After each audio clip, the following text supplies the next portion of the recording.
Sizlarning hammanglar padichi.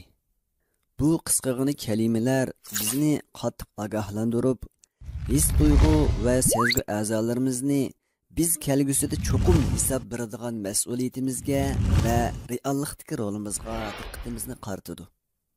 Bu kelimeler bo'lsa payg'ambarimizning muni muborak so'zidir.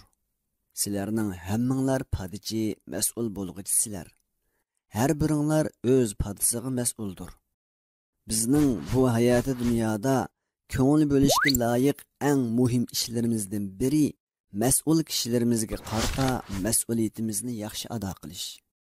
Farzandlarning va kelajagimizning istiqboli uchun ota-onalar intayin muhim rol o'ynaydi.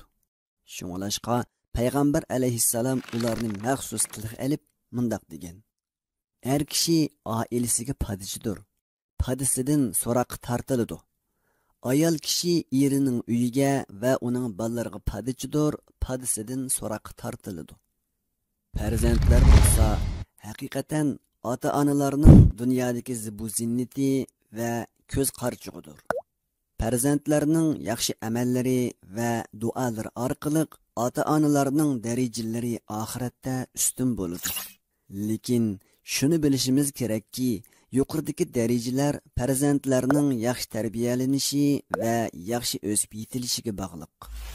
Shunga farzandlarimizning kelgusida baxt, saodat va har xil yaxshiliklarning jamiyat va insonparvarlikning qurilish manbasi bo'lishi uchun eng yaxshi ta'lim-tarbiya uslubini izlanishimiz va tarbiyalashimiz lozim.